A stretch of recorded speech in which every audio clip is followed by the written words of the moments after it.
Hey everybody, welcome back to Primetime Crisis Live. Sorry we're late today. Lots of technical issues that I will summarize right now because they are really, really crazy. So essentially, Manos can't make it and Dan can't make it. Captain Logan's on vacation. I have Rasco here with me. And for some reason, every time we try to get Curious Low on the Google chat, it seems to not work for her. And we've tried switching around who's hosting the call like 3 or 4 different times and it's not working. So this will be kind of crazy because Rasco hasn't watched anything, and I've watched everything. And so it might just be Rasco feeding me questions for about an hour. So this will be a very strange experience. I'm gonna try and see if we can get anyone in as we do this show. But for now, let's just pretend like it's business as usual and keep trying to talk about primetime television. And this time it's actually a crisis. Yeah, this is literally the definition of a crisis. This is the definition of a crisis. It's very strange because for some reason both Rasco and I can control the call, and I don't know why. It's really bizarre. So there might be a grand open forum. A grand open forum. There might be. And if there is, let's hope everyone enjoys it. Okay, so this week we didn't have too much, which is good. We didn't have any big returns. We had Gotham, we had S.H.I.E.L.D., we had Lucifer, and we had Supergirl. No Legends of Tomorrow. I didn't get a chance to watch Rebels or look and see if it was even airing this week. No Arrow, no iZombie, and no Flash. And so there isn't exactly too much to talk about, so if anyone has any questions about anything, go ahead and start posting them. So, Rasco, while you're looking for questions, how are you doing? Today, it's been a pretty good day. Been watching Daredevil. It's really enjoyable. Really liking it. But I'm not finished with it yet. I'm only on episode like 9 or 10, I think. Oh, okay, that's interesting. I just finished watching it on Friday, and I'm going to start rewatching it sometime this week. Yeah, I think I'm going to start rewatching it immediately afterwards, too, because this season seems not that like the first season was unwatchable, but the first season's really taxing to watch in a way. This is a little bit easier of a season to watch, I think. Yeah, have you noticed that like every episode just flows better together? Like it feels like a 13-hour movie, whereas the first season was very much like I need to stop and think after every couple of scenes. Yeah, and it was really weird because it has such a like high velocity, like it just like comes right out. And I think you said this in your review. It just picks up right where the last season left off and like acts as if there was no break. It just keeps going. It's almost like you're watching the next episode. Yeah, exactly. It feels like one massive season as opposed to 2 13-episode seasons. Yeah, but well, any questions? Awesome. Okay, well, here is one, and this is from Soundwave71. This says, Steve Baxi, how would you like to see a iZombie Lucifer crossover? I think that'd be hilarious. I don't know if it would make any kind of sense or if it would work, because I'm not sure if I'd want to confirm like the mythological stuff in that show within iZombie's context, because that wouldn't give it the same sort of snarkiness, because everything would suddenly become more serious just by having that mythology there and being a fact. But it'd be interesting to see those actors together, if nothing else. Maybe as a crazy dream sequence. Okay, we got another question here. This is from Mind the Gap. Did you like the repercussions of the end of Supergirl? I did. I thought that was fantastic. So, Rasco, since you didn't watch it, in case anyone else didn't watch it, basically this episode of Supergirl had her deal with red kryptonite and become a different person. And there's quite a bit of stuff that happens between her and attacking other people and Martian Manhunter having to deal with her and stop her. And at the very end, he basically gets locked up for it. And it's kind of crazy. And it's insane that we moved this fast in Martian Manhunter. I wasn't expecting a lot of stuff that he went through to happen for at least another season. So it's interesting to say the least. It's going to be, I don't know what they're going to do with this going forward, but it's just as far as one episode of television goes, I thought it was really good. It's probably the best episode of the season so far. Okay, here's another question. This is from Omari Daniels. This is a Gotham question. Do you wish the show spent more time getting into Bruce's head and learning how he felt before trying to kill Matches? I wish we spent time doing anything in Gotham. I wish we spent time trying to make anything make any kind of sense. Because Bruce would behave like an idiot for half of that episode. And it's not only that we just didn't get into his head, it's that what he was doing didn't make any kind of sense. Like he kept asking stupid questions. He kept making these grand statements that didn't really make any sense. The whole morality that he had in the first season where he said he didn't want to kill just gets thrown out the window. It's like the show is just plotting scene to scene now, and it's not really working.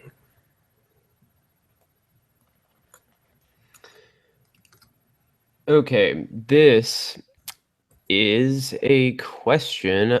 This is another Gotham question. This is from Johnny Torch.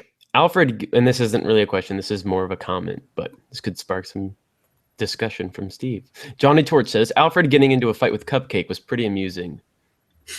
It was hilarious. It was like a parody of Dark Knight Returns. It was really funny. Also, just the fact that the guy's name is Cupcake makes it even funnier. Yeah, it was interesting because we have the mutants from Dark Knight Returns on Gotham now, and we were talking about this. Eric mentioned that it's weird that not only do we have villains that Batman has dealt with now we have a Gotham universe that has villains that Batman deals with after he retires in Gotham before he's even Batman, who were inspired by Batman in the first place. It doesn't make any kind of sense, but it's fun to watch because Alfred gets the crap kicked out of him, and it's hilarious. Okay, this is another Gotham question. We seem to be getting a lot of Gotham questions, but actually I see a Lucifer one here in a second. So after this Gotham question, we'll go to a Lucifer one. But okay, this is from Johnny Torch. Bruce taking off with Selina was something I expected eventually, but much like the confrontation against his parents, killer gun in hand, I expected it when Bruce was a few years older. Yeah, a lot of the stuff they're doing with Bruce would work if he was a few years older or if they were just more consistent about it. Because I like the idea of Bruce confronting Matches Malone and thinking about killing him. They did that in Brave and the Bold with Chill of the Night. But the difference is that we established who that Batman was for a while. We understood his psychology. We understood the point of all of that. It was only 22 minutes, but it was pretty densely plotted. And this show just keeps doing crazy things to do crazy things. And I'm not really understanding where any of it's coming from. I like the actor that plays Matches Malone a lot. I thought he was good.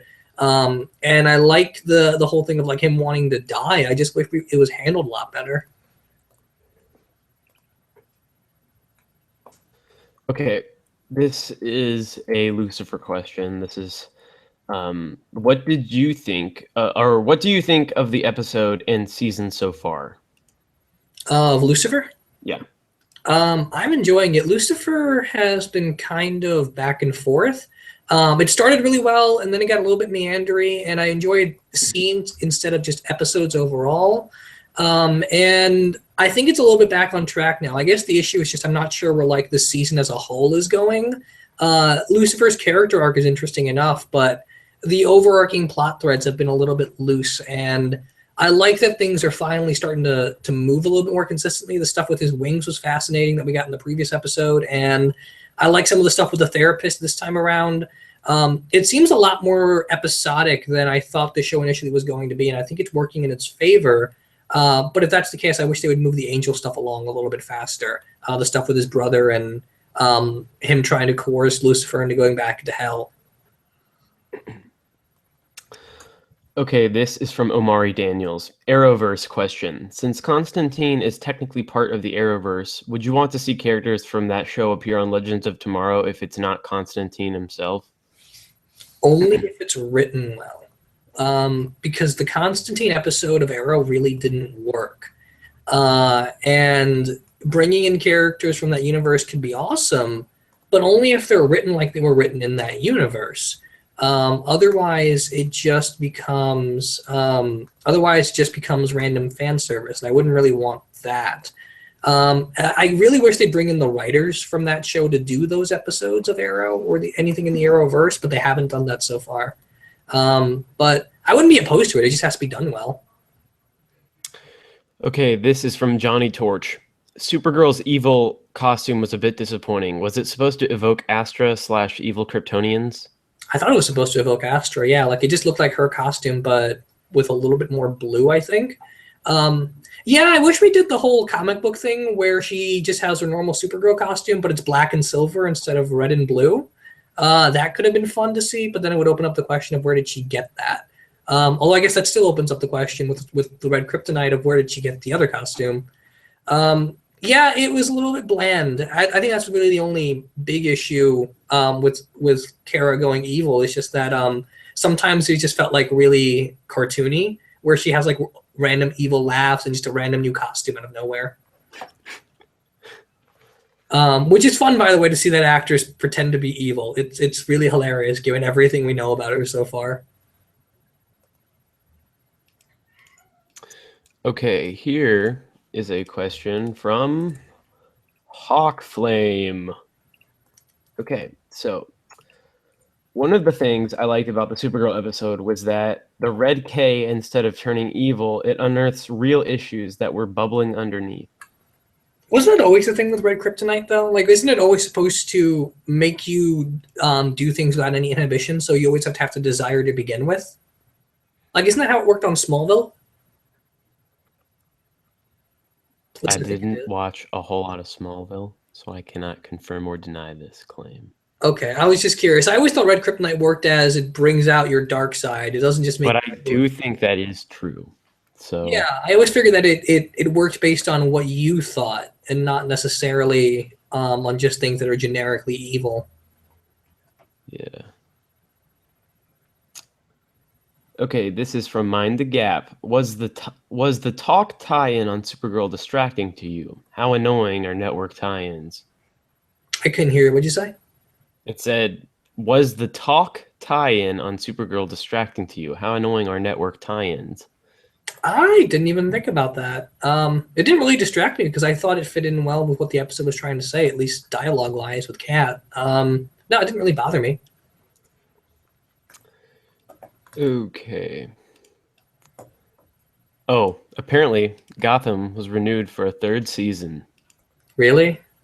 Who's watching it at this point, I wonder?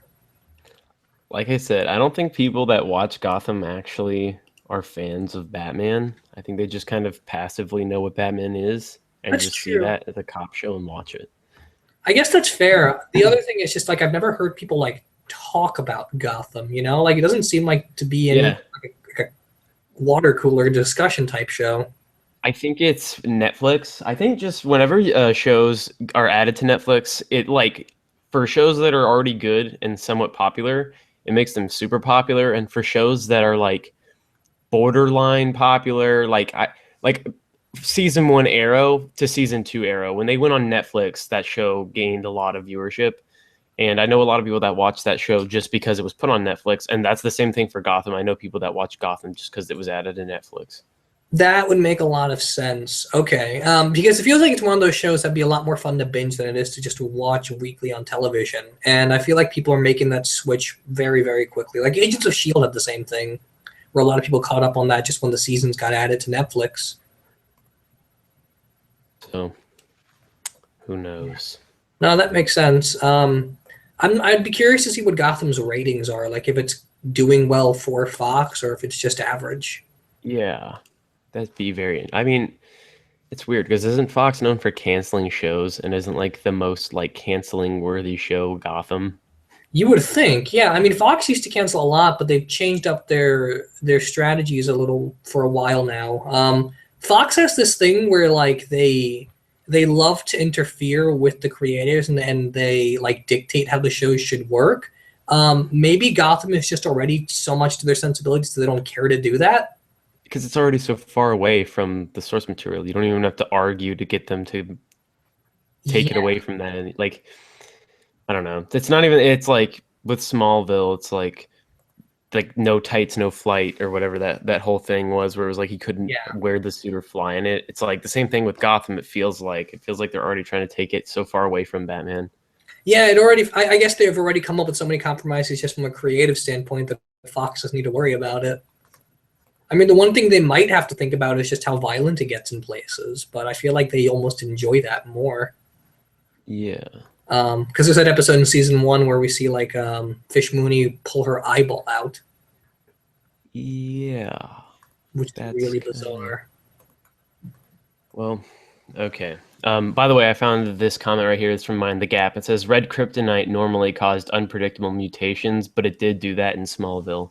Oh, okay. I can never keep all the kryptonite straight in my head. I know gold kryptonite takes his powers away forever. Green kryptonite makes him weak. Red is supposed to change his characterization.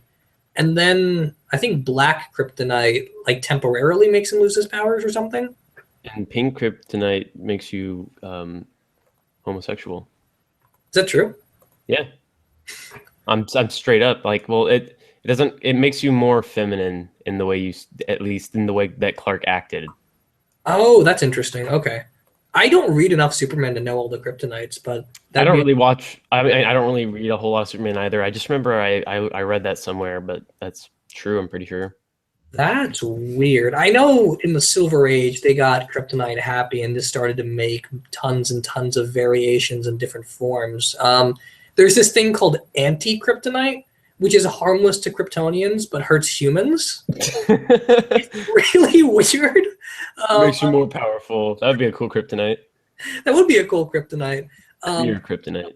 There's blue kryptonite that hurts Bizarro and doesn't affect Superman. There are others. I know there's in the John Byrne stuff. There's stuff where like you can mix the kryptonite, so you have like a red green kryptonite or a red blue kryptonite. Oh, that's when you get crazy out of hand with kryptonites, when you start mixing kryptonites. Yeah, it's really bizarre. Kryptonite's got a really long, complicated history. Kryptonite talk. That should be a show. Crypto talk. This is Soundwave 71. Steve Baxi. How would you feel if they introduced Blue Beetle and Supergirl and adapt the storyline where he investigates Lord Industries and gets killed? Oh, that would be fantastic because I love Ted Kord, and he'd be perfect for this show, especially as like a pseudo Batman villain. There's a bunch of great episodes with Blue Beetle, Ted Kord in Brave and the Bold, where he's just like Batman's pal, and they trade secrets on like how do you get your belt to do this thing, how do you get your gadget to do that thing, and throwing that into Supergirl would be perfect. Okay, we got a question here from Johnny Torch. Agents of S.H.I.E.L.D. question. The spy stuff was great to see. On the Inhumans front looks... Okay. The spy stuff was great to see. On the Inhumans front, looks like an X-Men The Last Stand controversy brewing. That's exactly what I said when I was talking about it earlier, where it just feels really X-Men-y. Like, I enjoyed the episode overall. I thought it was fun, but just more and more of the Inhumans are just becoming the X-Men. And I don't really know how they're gonna go forward without just adapting straight up X-Men stuff. Yeah. The thing about Inhumans that makes me really sad is if there's one thing that makes me really sad about the MCU, it's that like Silver Surfer and the Fantastic Four and Galactus aren't there right now. Yeah. And I feel like it's really hurting the MCU in a way because it's like really like how I would if you had Fantastic Four from the start. Fantastic Four is such a huge missing puzzle piece, I feel like, because it connects so many things in the MCU, like Black Panther and Inhumans and Silver Surfer and Galactus. I feel like you could do like a trilogy of Fantastic Four movies, one with like the Black Panther in it, one with the Inhumans, and one with Galactus and the Silver Surfer. And you could tie so many things in. You can naturally throw Guardians of the Galaxy in there, right? Like right now, Guardians just exists in the ether, and the Infinity Gems link everything up. But if you had the FF there, then it's already a natural bridge between the traditional Avengers and the Guardians. Yeah. So no, it is a pretty missing puzzle. I was really happy when we got Spider-Man in, just because Spider-Man's big to the Marvel universe. But not having stuff like Fantastic Four and Galactus and Silver Surfer just doesn't make it feel like traditional Marvel. Like after you beat Thanos, where do you go? Yeah. Like my thing is always maybe Kang, but they don't own Kang anymore. Yeah.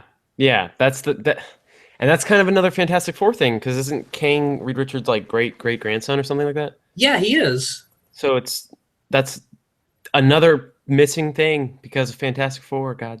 Yeah, I mean, if you look at it, the Avengers fight like three people. They fight Ultron. They fight Kang, and they fight Thanos. And we've already gotten two of them. And we're gonna get Zemo. We're gonna get Zemo. That's true. If he makes his Masters of Evil, I guess that could be something. Yeah. See, that's where they need to go. That's I pretty cool. I would love a live action movie that's uber serious, that's subtitled Avengers Masters of Evil. That's the campiest title ever. Oh, that'd be so cool. That would be awesome. Like that's like an Empire Strikes Back type of title. It is exactly like that. And if Zemo just goes ahead and calls them the Masters of Evil, like just go ahead and do straight up Super Friends kind of cartoony. I would love that. Attack of the Masters of Evil. Make that This into a is trilogy of movies. That'd be awesome. That would be really cool. This is a fun fact from Bamboo Bamboo Bamboo. Kryptonite was first introduced on the Superman radio show. Yes, it was. Back in like the 40s, right? I have no idea. It's just a random fact. Yeah, Didn't no, know. I always thought that was interesting. And I like a lot of what John Byrne does later with Kryptonite in his run in the 80s, because it gets so out of hand in between.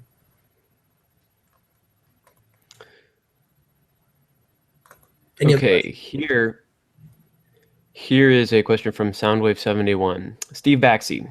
How would you feel if Gotham introduced some of Batman's loser villains like Killer Moth or the Eraser? That could be fun. The show was already so bizarre that I feel like their campiness wouldn't really affect it. Like there was a scene in tonight's episode, or last week's actually, just we're talking about it late. There was a scene in that episode where Penguin has ice cream in Arkham Asylum, and this big hulking dude starts yelling, "Why do you have ice cream? I want ice cream," and starts beating the crap out of him saying, "What flavor is it?" Like when you're looking at stuff like that, something like Killer Moth just doesn't seem all that strange and bizarre. True. Okay.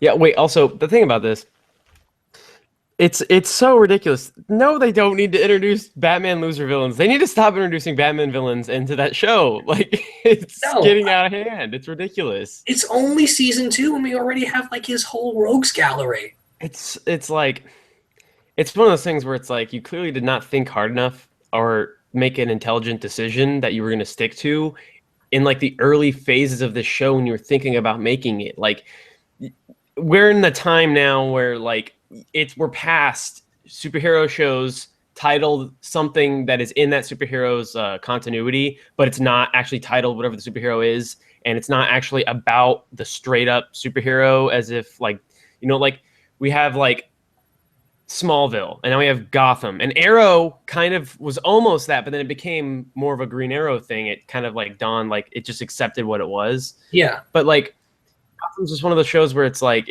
this is so like mid early 2000s type stuff where it's like, yeah, we're doing shows that aren't just make it what you want it to be. Like you're just it's so irritating. I know, like it should just be a Batman show. It should just be Gotham Central if they really want to use villains. And you can still use Gordon for that if you want to. I don't know why they don't just make it a straight up procedural cop show in Gotham City. It's really bizarre that they feel the need to throw in all these Batman villains and give them origins, especially when half of them don't work. This is a hilarious comment that Timer Muggo, I'm sorry if I pronounced your name wrong, left. It says Daredevil prequel, Hell's Kitchen. Like, like that would be like an early 2000s superhero show. It's the origin of Rigoletto's operation long before Kingpin. It would just be the Sopranos, but in Daredevil's universe. I may have already asked you this question earlier, but Carl Maxey says, Steve Baxi, what do you think of the Jerome Joker coming back to Gotham? I don't care. And I don't mean that to be mean or anything. It's just like the Jerome Joker didn't do anything for me. He wasn't that entertaining. I didn't care for the kid that much after a while because he just got too campy. And just doing the Joker independently of Batman's a stupid idea. So if he comes back, it's going to be over the top and ridiculous. And this show's already over the top and ridiculous enough without having that. True. Do we want to go into like open forum? Because how long is the show going to go on for? Do you know? I mean, I kind of wanted to do it for an hour, but I don't know if we can do that on our own. So Yeah, I just don't know how many questions we're going to get about other shows other than Gotham. Yeah, we did Gotham. We talked a little Shield. We talked a little about Supergirl and a little about Lucifer. Yeah, maybe we can just go ahead and move on to some open forum stuff, and do that for about 20 minutes or so, and then we can call it a night. Yeah, I think we could talk about just random news or anything that's going on right now. There's been So lots of news lately. This should be fine. people ask questions. Ask lots of random questions about everything, Yes. anything, and everything. Um, I guess you want to randomly just talk. Oh, okay. Here's one from Nero Cole. Any pre-Batman v Superman thoughts? Um, just that I want it to come out. I already have my ticket for Thursday night at 6:30, which is weird, by the way. I know we don't do midnight showings anymore, but going to a movie of almost a half day early is really bizarre to me. Yeah, it's so weird. It's really strange. I don't know what's up with that, but no. I don't know if it's going to be any good. I really, really love Ben Affleck, and I think the Batman half of the movie looks spectacular. And I'm just gonna stay away from all news sites and anything that can influence me until I see it now. Yeah, I Batman v Superman for me has been a movie where it's like I've had like thinking about when I first heard this was the movie that they were making next in this DC cinematic universe. I was just like, it's such a weird step, and then it just didn't seem right. It didn't seem like the next thing they should go to immediately. But I understand now why they're doing it and what their plan is. It's very easy to see what they're trying to do. They're just trying to get this universe up and running as fast as they can. Yeah, And so doing a story about that could be really interesting. Like this whole world is just made a whole lot bigger because you just now have all these DC characters thrown in there. That's really cool. But I don't know. I'm excited for it just to see, because I think no matter what, I think I'm going to like this movie more than Man of Steel. I just think it's going to be a lot more fun. yeah, So even if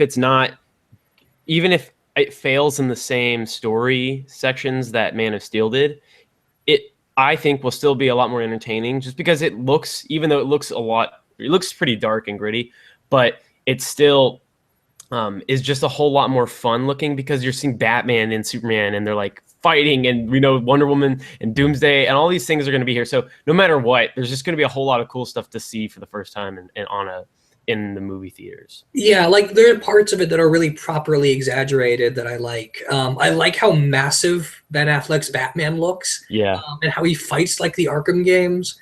Yeah. If nothing else, it'll be really fun to watch. And after that, I'm not going to say much more just because I don't want anyone to like sway my opinion of it before it comes out. Yeah.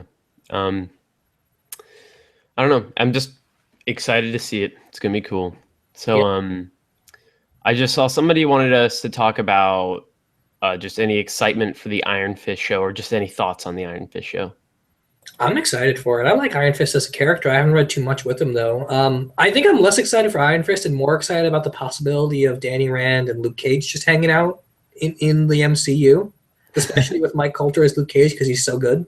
Yeah. I saw the little Luke Cage teaser, and that I think that show's going to be and I could be wrong. It might be the lightest of all the shows. That's what I'm thinking. And it could be really have the most humor. I think that'd be really cool. Yeah, I hope it's like that. Because Luke Cage is just already so snarky, and just throwing him into an uber dark world and he's just making jokes about it, I think could be really fun. Also, just because his powers make it so that he can do randomly comedic situations, like he can just stand there and people will try to beat him up and nothing will happen. Yeah, and like there's scenes in Daredevil when like somebody has a gun and like Matt gets shot and it's like this big ordeal and like all this big drawn out fight scene that goes on forever, and like he takes so much damage, and it's like in Luke Cage that situation would just be handled so different. It would be played for comedy. You could play it for comedy a lot easier. You could. It's going to be weird to see like stylistically the extremely dark Hell's Kitchen contrasted with Luke Cage, who is just naturally more fun and more zany than the rest of these shows could be, especially if we give him that yellow costume. Yeah. That'd be fun. Man. This is a question from Carl Maxey. How would Daredevil and Jessica Jones be affected by Civil War? That's a good question. I don't really know. The writers for Civil War have said that they haven't kept up with any of these TV shows at all. So if everything else is going to be affected, it's going to be because those writers watch Civil War and not because Civil War has directly cared about everything else. Yeah, and the thing I think that for sure you're going to be able to look at Matt and see which side you think he, regardless of whether or not it is affected by it. I think you can. It's going to be interesting just to look at Civil War and look at both sides, and then look at Matt Murdock, because especially in season 2, you learn a lot and you get a much better, more three-dimensional representation of Matt's ideology and his worldview and his sense of morality. It's going to be a lot easier to place Matt on a team, just like which team I think he fits on better. So like even then, that's cool too. Yeah, season 2 of Daredevil definitely feels more like it's in the MCU than the first season did. So having those characters on screen together, having their effects impacting each other becomes less jarring. I think it's just a matter of, like, do you remember in Born Again where Captain America and Iron Man just show up? And it's cool for that. It's cool to remind you that you're in the Marvel universe, but I never really liked that scene just because I like Daredevil being in his own little bubble, dealing with his own little problems. Mm-hmm. So even if Civil War has MCU sweeping repercussions, I really wouldn't want Daredevil to care about them, you know? Yeah. Same with Jessica Jones, but maybe less to a degree there because she's more intimately tied to the Avengers than Daredevil ever was. Yeah, and it's one of those things where these shows, even within the Netflix universe itself, are so isolated. Like Jessica Jones, you don't hear about necessarily. Like I don't even know if you hear about Kingpin and Jessica Jones. Do you know if they ever even mention Wilson Fisk and Jessica Jones at all? They don't mention Wilson Fisk at all. They mention Jessica Jones by name in Daredevil season 2. Yeah, I remember that part. So, and they talk about Luke Cage, but they never say his name, I don't think. Right? They talk about Luke Cage, and there's one character that directly crosses over from Jessica Jones into Daredevil season 2 for like a scene. But that's really about it. Like there's no like these characters know each other or have run into each other. Yeah. So interesting. But yeah, the Netflix shows within itself, it's kind of like New York is its own. The Netflix shows are doing something really cool within the MCU, where it's like the MCU is this big open world, and every type of movie is such a different kind of movie. Like for our Winter Soldier is a different kind of movie from First Avenger, but even more different than like Thor 2 or like the first Thor or any of the Iron Man movies. They're also different within themselves. There's all these different genres, including Guardians of the Galaxy. And then within New York City, you have this darker toned like universe almost with all these other superheroes that are also really, really, at least they're going, the kind of crime that they're fighting is really dark, really like serious underbelly of the city type of crime. And even within that, there's all these different kinds of stories. Like Jessica Jones is a very different kind of show from Daredevil and what Jessica Jones is as a character. Yeah, I mean, it's very much bringing a comic book to life where, like, everyone has their own issues, everyone has their own events, and everyone has their own runs, and they all just happen to coexist. And you can pick and choose what you read, and they connect to each other. It just doesn't necessarily matter that they do.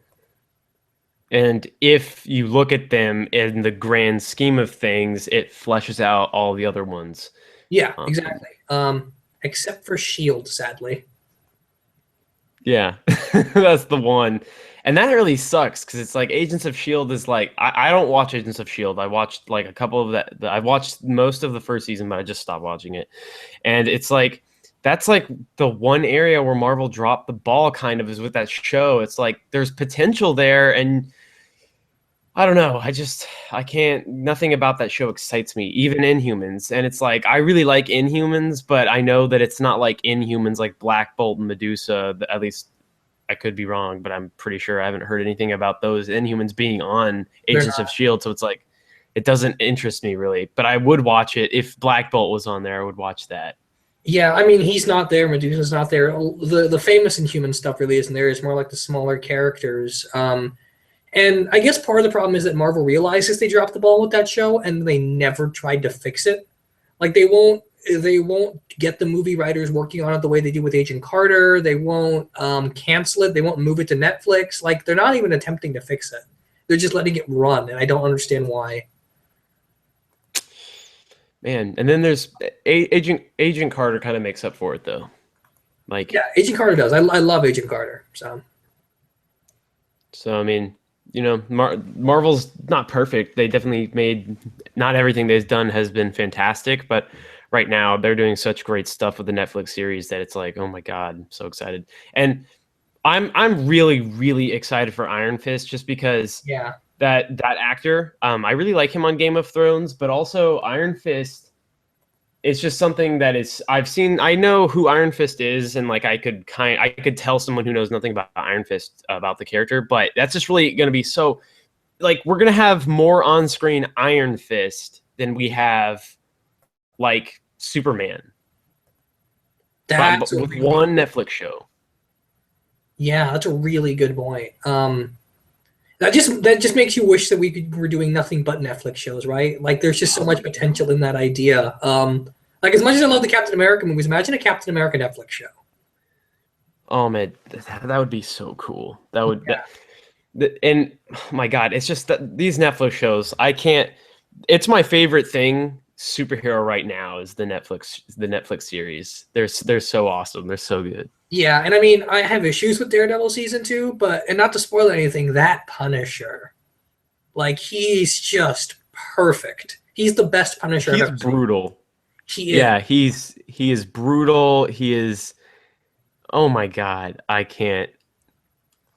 I guess we're gonna talk about this. When is the spoiler cast? 2 weeks from now. We're gonna do Batman vs Superman live next week, and then the week after that we're doing Daredevil. Oh man, like some of the best casting, and that's oh my god, Marvel's been really spot on with their casting for the most part, and like that's just one of the examples. I heard that and I was just like, oh, that's so perfect. That's oh my god. He's just so good. Like he has that thing where, and again, no spoilers, but he has a certain phrase he repeats over and over again, and it's just so terrifying every time he does it. There's stuff in a later episode, in like 7 or 8, I think, where he just beats up like 8 or 9 people, just completely brutalized them. There's blood flying all over the place, and it's terrifying. It's great. I love that Punisher. That is my favorite version of Punisher, hands down. Yeah. Every second with him is just really interesting. Every second. Yeah. Every conversation between him and Daredevil, they have such a good chemistry together when they're on screen. Yeah. I love the way he refers to him too. Like, again, no spoilers, but just the way they talk to each other and the way he's like so friendly to him at times. It's great. Yeah. Oh, okay. So here's a question from Bamboo. If we got another CW/CBS superhero show, what hero would you like to see? I couldn't hear that. What'd you say? If we got another CW/CBS superhero show, what hero would you like to see? Well, we talked a lot about Ted Kord. I'd love to see Ted Kord do something. I would love a Booster Gold Blue Beetle show. I think that could be a lot of fun. But smaller shows, I think I'd love a Sandman Mystery Theater show. I'd love a Starman Jack Knight show. And those things are perfect.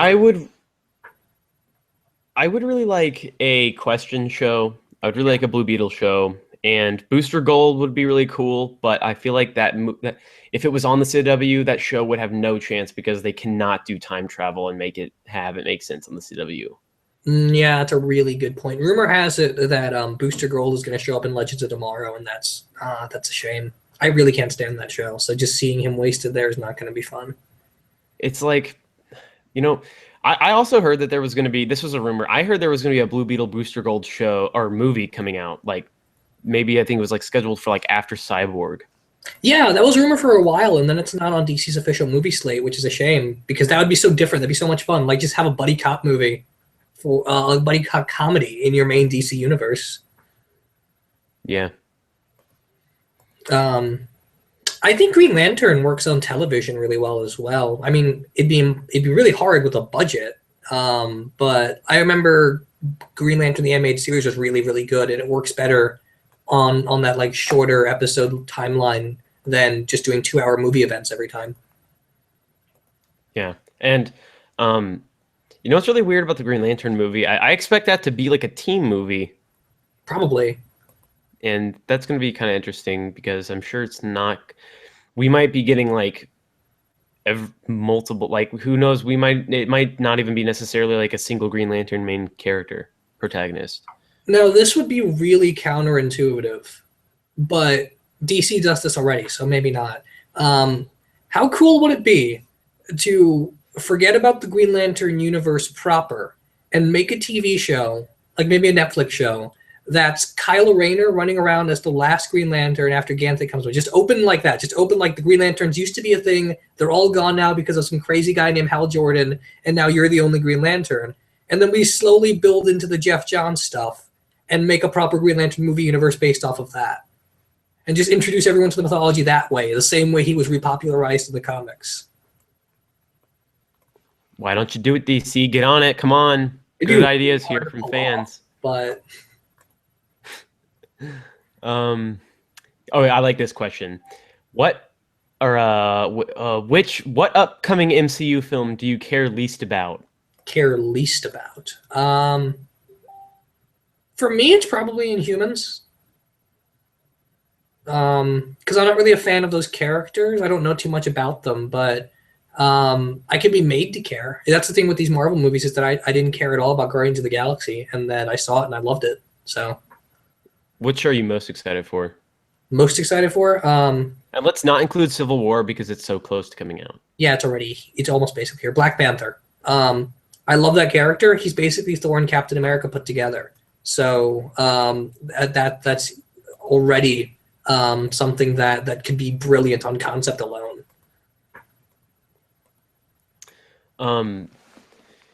For me, I think the movie that I care least about, I'm trying to make sure that I am thinking of all of the ones that are scheduled to release. So there's got like 10 coming out for Phase 3. So there's Guardians 2, Spider-Man, Thor 2, both of the Infinity War movies, Inhumans, Captain Marvel, Black Panther, Doctor Strange. Did I miss any? And Civil War, but we're not counting that. Yeah. Yeah. So, I guess the one that I'm most excited for, actually, I really want to see Inhumans. That sounds so cool. Like, Black Bolt on screen, that's going to be crazy. That's something that that's so weird. I never would have thought Black Bolt from the Inhumans would be in a movie. And that's just one of those things where it's Marvel clearly, the Inhumans thing, you would not have had Inhumans without Guardians.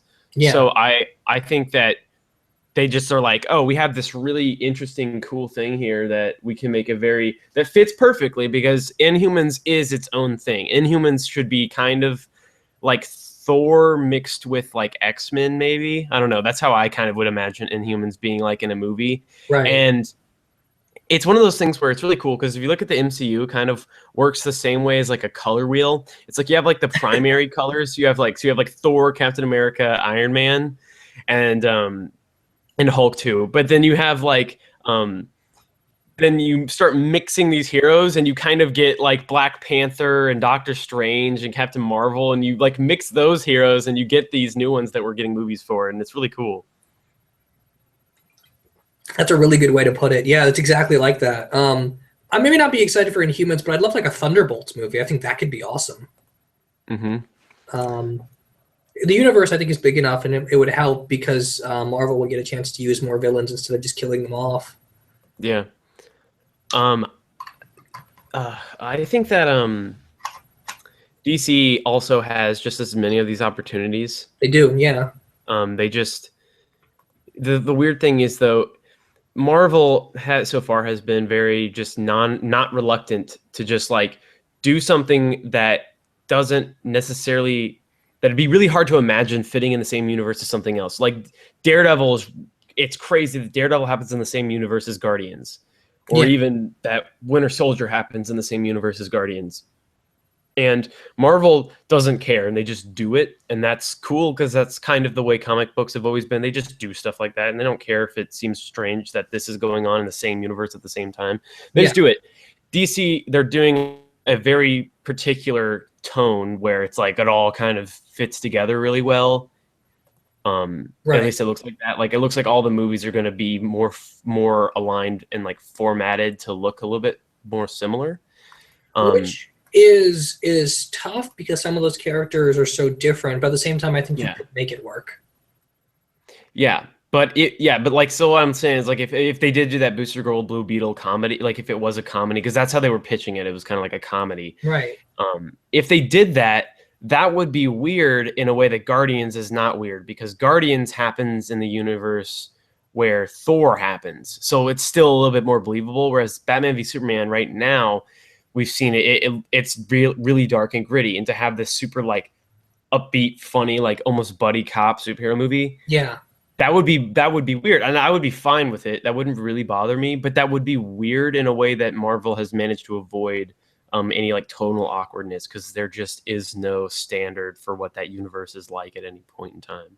And we'll have to see how some of that functions going forward, because if they go full on Wonder Woman deals with the Greek gods and they are an actual thing in that universe, then they could force it all to work a lot better.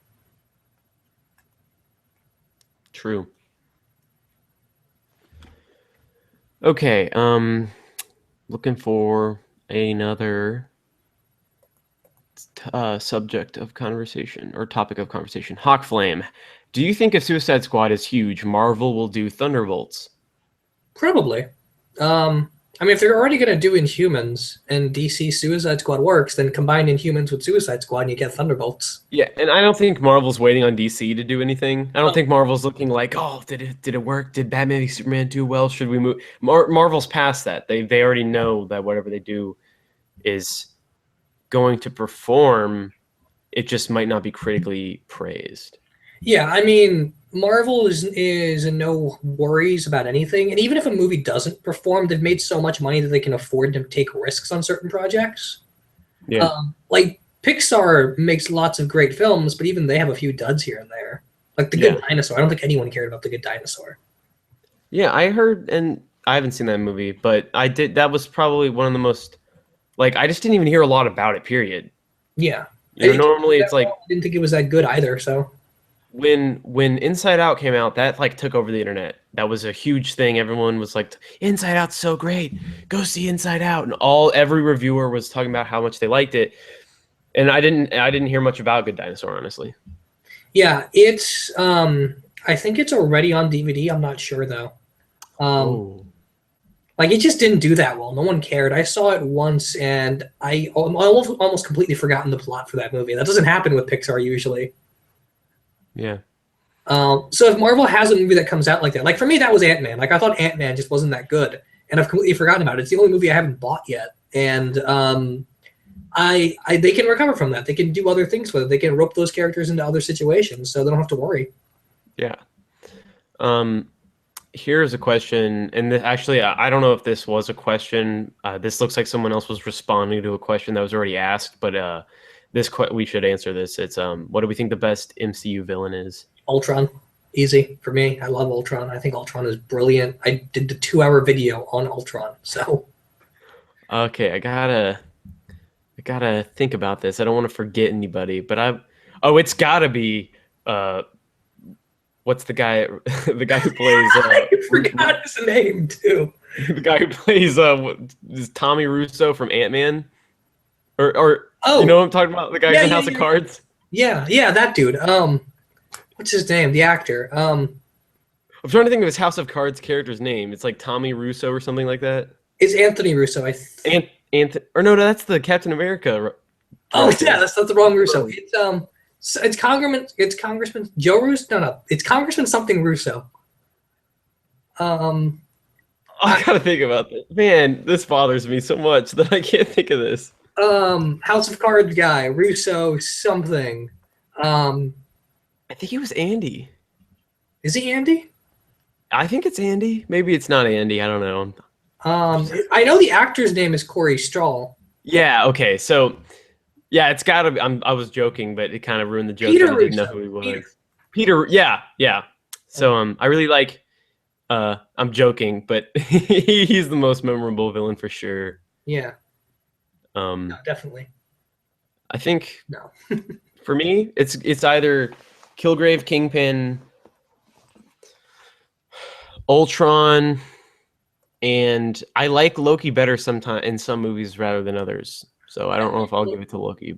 I like Loki a lot in Hulk in Thor 1 and in Avengers, but then I don't really care for Thor 2 at all. And I'll say this. I liked Abomination in Incredible Hulk. He was serviceable. I mean, he had a character arc before he became Abomination, so it worked for me. Yeah. Oh, and Andy Serkis as a Claw. That might be the best. Once that happens, that might be the best. He's great. We haven't mentioned him, but I like Alexander Pierce a lot. I think he's great. Yeah, it's another one. And he is comic book, but he's not a villain in the comics, so it's a little bit different. Oh, and Zemo, that actor, he is so great. Yeah, no, he's fantastic. I can't wait to see what he does with it in Civil War. Oh man, he's great in Rush. He's in Rush. He's in Inglourious. He's fantastic in that movie. Yeah. So, and I saw that, and that made me so excited. He's one of those actors where it's like whenever he's in something, I'm like, oh my god, it makes me so interested because he's great.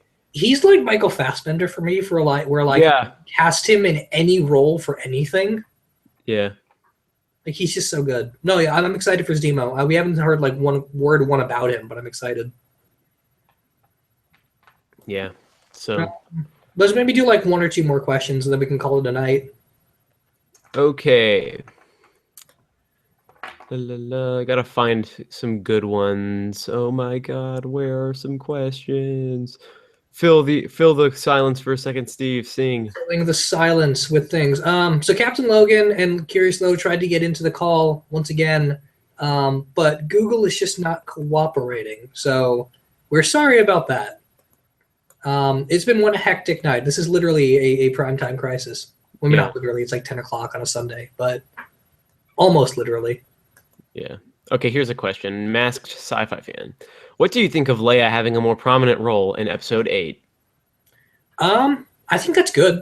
I think she deserves it. She's one of the only characters in all of the films to get pretty shafted. Like, the original trilogy is pretty much Han and Luke stuff. The stuff in the prequel trilogy is pretty much Anakin, Yoda, and Obi-Wan.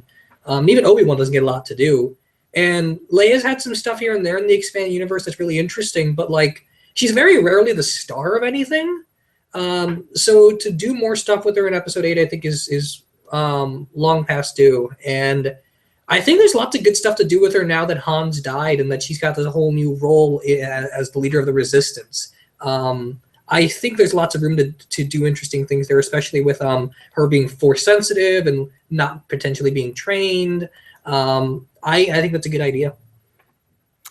Yeah, the thing about Leia is that you have to go in more into greater detail with her character because she has such an interesting relationship with the Force, where we're kind of getting more of a spectrum of Force users. It looks like with Force Awakens. Yeah. Apparently, Maz Kanata in a deleted scene just straight up uses like the Force to like pull down a ceiling onto somebody. Yeah, I saw that. And so it's like, well, clearly we're kind of establishing a spectrum of like, you can be force sensitive and you don't have to be a Jedi, because being a Jedi is just a code of ethics that you apply and live by while being a force user. Yeah. It's there not are like definitely force users in the galaxy that haven't been found by the Jedi or the Sith, so they've been learning it on their own.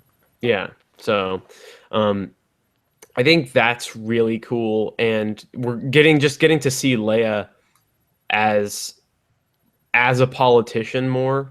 That should probably happen, I think, because I don't know if we're going to get too much politics in these movies moving forward, but you need to see Leia doing the things that Leia clearly it does. Like that's the role that Leia always fills, is she's like the military strategist, the leader of the rebellion, the whatever it happens to be. She's at the front line. She's at the head of everything that is going on military wise. Yeah, I mean, she's extremely capable. She's always juggling like 8,000 different things in any given movie, and we never take time to focus on that. So doing that just for a little while in Episode 8 can be great. Yeah. So I got another question here from Soundwave71. Cool. Which character would you like to see in Phase 2 of the Marvel Netflix shows? I'd personally like to see Punisher, Ghost Rider, Blade, and Moon Knight. For me, it's Ghost Rider, because I love that character, at least for the first 25 issues of Volume 2. Everything else can be give or take. I'd love to see Ghost Rider. I'd love to see Moon Knight. Those are really the big ones, I think. I literally think this is the perfect. I think this guy has the perfect lineup. Yeah, I think so. That should be it. It should be Punisher, Ghost Rider, Blade, Moon Knight, and then you could also do, because I think we're gonna get Hellcat in this second season of Jessica Jones. Well, she was in the first season. She just didn't put on a costume. No, I know, but I'm saying like we could get a show with her. Yeah, we could spin her out the same way we could spin Punisher out of Daredevil. Yeah. No, that'd be interesting. Are there any other side characters in those universes that we haven't talked about at all? Like, is there anyone in Luke Cage and Iron Fist's world that could warrant their own show as well? I don't see, that's the thing. I don't know a whole lot about other side characters in those in Luke Cage and Iron Fist canon. Yeah, they're not characters I read a lot. It'd be fun to have a straight up Heroes for Hire show that has an alternating cast, like season to season. That could work. But no, you're right. Soundwave definitely has the best lineup there. I think those are exactly the shows they should be making. A cool change of pace could be if you were doing a sort of like if you wanted to do a kind of Suicide Squad-y villains type thing where you kind of do like a villain Netflix series, that would be pretty cool also. Oh yeah, definitely. I don't know who you would pick. You could do like Black Cat. Like that could be a show. Yeah. Or just even more of like a straight up villain type character. But it's really hard to think of one just off the top of my head randomly that would fit. That's like a small time villain that just could easily have a show that's all about them. See, and some of this just comes from Iron Man in the movies not being Iron Man from the comics. But assuming that they were, assuming you had Justin Hammer from the comics in the MCU, it would have been really cool to get a Justin Hammer TV show where he's financing all of the villains Iron Man goes up against, like he does in the comics. Yeah. Like just make a straight up Lex Luthor show with that character. That'd be awesome. It doesn't work because of the way Iron Man is handled in those movies, but yeah.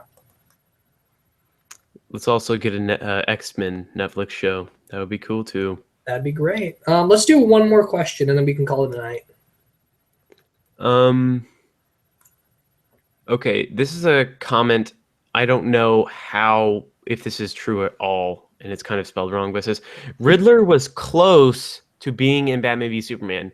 What actor would you like to see for the role of the Ben Affleck Batman version of Riddler?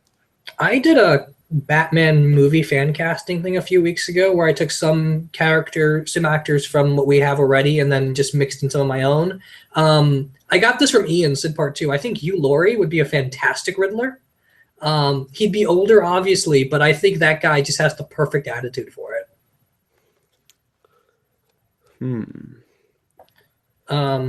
Alternatively, there's lots of younger choices, but I don't know. I think ever since I heard Hugh Laurie as that character, I think it would be perfect.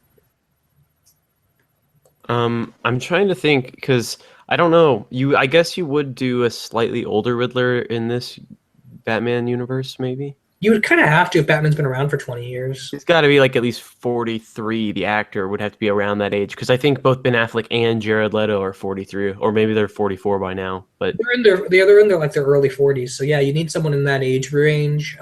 Riddler is traditionally a little bit younger than Bruce Wayne, but not by much.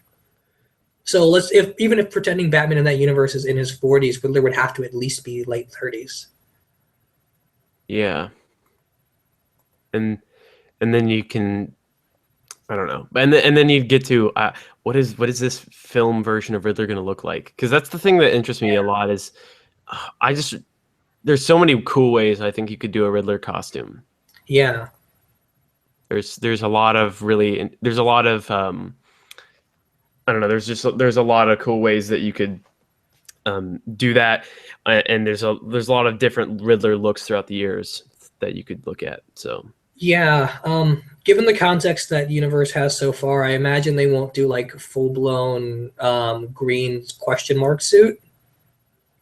Or you could get like a really, it's like what's it called? A silk, or like a really dark green suit that like shines green. Oh, yeah, that could work. Yeah. That'd be like suede. Give him a purple suit with like green highlights all over it. Yeah. If you're gonna make it more realistic. Yeah. So.